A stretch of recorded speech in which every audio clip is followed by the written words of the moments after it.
ప్రియ సహోదరి సహోదరులందరికీ నా హృదయపూర్వకమైనటువంటి వందనాలు చెల్లిస్తున్నాను. ఈ సమయంలో మీరంతా క్షేమంగా ఉన్నారు కదా? బైబిల్ గ్రంథములో ఆది కాండము మొదటి అధ్యాయం 28వ వచనములో దేవుడు పలికినటువంటి మాట, ఫలించి అభివృద్ధి పొందండి అని మన కోసం దేవుడు వ్రాపించేటువంటి దేవుని వాక్యాన్ని ఈరోజు ధ్యానం చేసుకుందాం. నా ప్రియమైనటువంటి సహోదరి సహోదరులారా, ఇంగ్లీష్లో God bless them, be fruitful and multiply అని ఆ రోజుల్లో చెప్పడం జరిగింది. ప్రారంభ దినాలలో జరిగినటువంటి సంగతులు ఇవి. నా ప్రియమైనటువంటి సహోదరి సహోదరులందరికీ ఈ రోజున ఫలించి అభివృద్ధి పొందమని దేవుడు పలికిన మాటకు ఈరోజు భూలోకములో ఉన్న ప్రజలమందరము ఆ అభివృద్ధి బాటలో పయనించలేకుండా అనేక మందిని సతికిలపడేటువంటి దినాలను మనము చవి చూస్తున్నాం. నా ప్రియమైనటువంటి సహోదరి సహోదరులారా, ఏ కుటుంబం చూసినా, ఏ వ్యక్తిగత జీవితాలు చూసినా, ఏ గ్రామం చూసినా, ఏ దేశం చూసినా, ఏ ప్రపంచంలో చూసినా కానీ నిజముగా అభివృద్ధి అనేది కుంటుపడుతూనే వస్తుంది. నా ప్రియమైనటువంటి సహోదరి సహోదరులారా, దేవుని మాటకు వ్యతిరేకంగా ఈ లోకంలో మనము నడుస్తూ ఉన్న సంగతి పరలోకమందున్నటువంటి దేవుడు, దేవుని దూతలు అందరూ చూస్తున్నారు. మనం కూడా అవగాహనకి రావాలని దేవుడు మనల్ని ఎదురు చూస్తున్నాడు. ఆ రోజుల్లో చెప్పినటువంటి మాటకు భిన్నంగా ఎందుకు మనుషులు అభివృద్ధి పొందలేకపోతున్నారు, ప్రతి ఒక్క మనిషి అభివృద్ధి బాటలో ఎందుకు నడవలేకపోతున్నారు, కారణం ఏమి అనేది బైబిల్ చెప్పేటువంటి మాట ఏంటంటే, ఆదాము పాపం చేశాడు, తినవద్దనేటువంటి ఫలములు భార్యతో కూడా తిని పాపం చేశాడు. ఆజ్ఞ అతిక్రమమే పాపమని బైబిల్ గ్రంథములో దేవుడు చెప్పాడు. ఈ ఆజ్ఞ అతిక్రమించినందువలనే ఆదాము వలన ఈ భూమి శపించబడింది. ఈ భూమి గచ్చపదలు, ముండ్ల పదలు, బలురక్కసి చెట్లు మలిచి వ్యవసాయానికి, మనకు తినటానికి, తిండికి సాధనమైనటువంటి భూమిగా ఉండకుండా ఇది శాపము కలిగినటువంటి భూమిగా ఆ రోజు నుంచి మార్చబడింది. ఆదామును గురించి ఈ భూమి శపించబడినది. పోనీ ఆదాము కుమారుడైనటువంటి కయ్యూను ఏం చేశాడంటే, తన తమ్ముడైనటువంటి హెబెలుతో కోపంగా అతని పనులు ఇష్టపడకుండా, అతన్ని ప్రేమించలేక, అతని అర్పణలను చూసి ఓర్చుకోలేక అతని పైన పడి అమానుషంగా హత్య చేశాడు. ఈ హత్య కుట్రలో పరలోకమందున్నటువంటి దేవుడు జోక్యం చేసుకొని అతనిని దండించాడు. అతన్ని దండించి అతడు దండించిన తరువాత భయపడ్డాడు. నా ప్రియమైనటువంటి సహోదరి సహోదరులారా, ఆయన ఎంత పాతకానికి ఒడిగట్టుకున్నాడో చూడండి. ఒక సహోదరుని ప్రేమించలేకుండా, తోడబుట్టినటువంటి తోడును సహించలేక, అతని జీవిత దినాలన్నీ ఓర్చుకోలేక ఆయనను హత్య చేశాడు. అందువలన ఆది కాండంలో రాయబడినటువంటి సత్యం ఏమిటంటే, ఆ కారణాన భూమి కూడా శపించబడినది. నా ప్రియమైనటువంటి సహోదరి సహోదరులారా, భూమి శపించబడితే మానవునికి ఉండేది ఒకే ఒక మార్గము. మనిషికి కావలసింది ఆహారము, మనిషికి కావలసినది ఆరోగ్యము, మనిషికి కావలసినది తలదాల్చుకున్నట్టుకు ఒక గుడిసె. ఇవి మానవునికి అవసరమైనవి.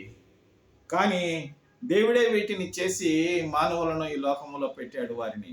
కానీ వారు దేవుని మాట వినకుండా ఇలాగూ మానవుని వలన భూమి శపించబడి ఈ రోజున పట్టుకుటి కొరకు అనేక మంది దేశాలు విదేశాలంతా తిరుగుతూ ఉన్నారు. మన దేశంలో బ్రతకలేమని, ఆ దేశంలో ఉండలేమని, ఈ దేశంలో ఉండగలమని చెప్పి నెమ్మది లేనటువంటి స్థితిలో ఈరోజు ప్రపంచ దేశ ప్రజలందరూ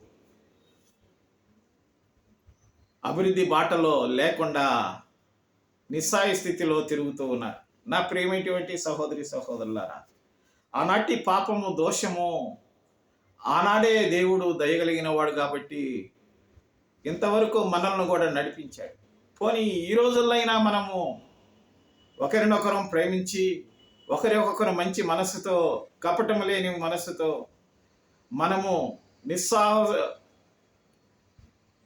మనము దేవునికి వినయంగా మనం జీవించాలని దేవుడు ఎదురు చూస్తున్నాడు.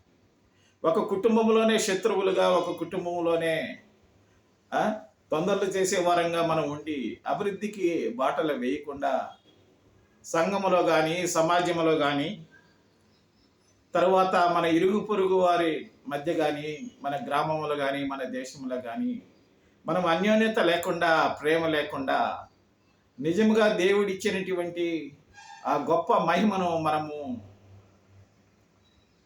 కాలద్రొక్కుతున్నాం. కాబట్టి ఫలించి అభివృద్ధి పొందటానికి కారణము మొదట మనలో ప్రేమ కలిగి ఉండాలి.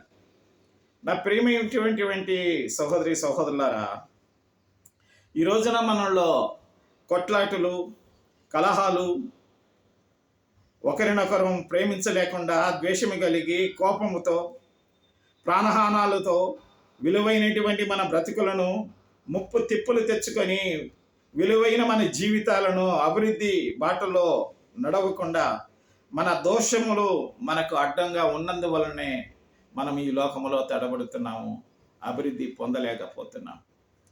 ఇటువంటి యొక్క దరిద్రము, ఇటువంటి యొక్క ఘోష మనము కళ్ళారా మన పూర్వీకుల నుంచి ఇప్పటి వరకు మనము చూస్తూనే వస్తున్నాం. కాబట్టి మనలో మొదటి కారణము ప్రేమ అనేది మనలో లేకపోతే మనము నిస్సహాయులము.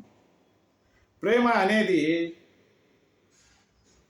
మనలో ఉండాలని ప్రభు మనకు ఆజ్ఞాపించాడు. మన కుటుంబంలో అయినా, సంఘములో అయినా, సమాజంలో అయినా అందరూ ప్రేమతో అభివృద్ధి బాటలో నడవాలని దేవుడు మనల్ని ఈ లోకంలో పెట్టాడు. నా ప్రియమైనటువంటి సహోదరి సహోదరాల, జగడములు, కొట్లాట్లు, ఈర్ష్యలు, పగలు, హత్యలు, మానభంగాలు, తరువాత అనేటువంటి సందర్భాలలో మనము దోష శిక్షను భరించలేక మన ప్రేమను అమానుష్యంగా ఈ లోకములో నిర్లక్ష్యం చేస్తున్నాం. మనుషులను క్షమించడము, ప్రేమ అనేది మనుషులను క్షమిస్తుంది. ప్రేమ అనేది దీర్ఘకాలం ఉంటుంది. ప్రేమ అనేది కొట్లాడదు. ప్రేమ అనేది అన్నిటినీ సహించును. ప్రేమ డంబముగా ప్రవర్తింపదు. ప్రేమ నీ నిండు జీవిత కాలాన్ని బాటలు వేసి నిన్ను అభివృద్ధి యొక్క పథకములో నిన్ను నడిపిస్తుంది. ప్రేమ శాశ్వత కాలం ఉంటుంది నీతో. ఇలాంటి దేవుని ప్రేమను కలిగి ఉంటే ఫలించి అభివృద్ధి పొందుతావన్న సంగతి నీవు మరవకూడదు. దగ్గరలో ఉన్న సహోదరుణ్ణి, దగ్గరలో ఉన్న సహోదరిని, తల్లిని, తండ్రిని, అన్నదమ్ములను, అక్క చెల్లెలను, అత్త కోడండ్రులను, దగ్గర ఉన్న నీ వారిని నీవు ప్రేమించకుండా అనంత దూరములో ఉన్న దేవుణ్ణి ఎలాగో ప్రేమించగలవు? ఇదంతా నీ భ్రమ, ఇదంతా నీ పీడ బ్రతుకు, ఇదంతా నీ అభివృద్ధికి అడ్డుగోడలన్న సంగతి నీవు ఈ రోజున తెలుసుకోవాలి. ఇంతటితో నేను ముగిస్తున్నా. నా ప్రియమైనటువంటి సహోదరులారా, ప్రభు చిత్తమైతే మరొకసారి మరి యొక్క వీడియోలో మనం చూసుకుందాం. తప్పక మీరు సబ్స్క్రైబ్ చేసి మీ సహోదరునికి సహాయపడవలసిందిగా నేను మనవి చేస్తూ సెలవు తీసుకుంటున్నా. ప్రభు మిమ్మల్ని దీవించునుగాక. పరలోకమందున్నటువంటి మా పరమ తండ్రి, ఈ బిడ్డలందరూ విన్నటువంటి బిడ్డలను మీరు దీవించండి స్వామి. ఈ బిడ్డలో అభివృద్ధికి కారణాలు మీరు తెలియచేశారు స్వామి. రాబోయేటువంటి దినాలలో వారి కుటుంబ అభివృద్ధికైనా, వారి వ్యక్తిగత అభివృద్ధికైనా, వారి వ్యాపారాలకైనా, వారి బిజినెస్లకైనా, వారి యొక్క మా స్వామి, మా ప్రభువ నాయన జీవితంలో జరగబోయేటువంటి ప్రతి అభివృద్ధి కారణాలకి నీ ఆశీర్వాదముతో వారు అభివృద్ధి పొందినట్లు సహాయం చేయమని యేసుక్రీస్తు నామమున ప్రార్థిస్తున్నాము తండ్రి. ఆమేన్.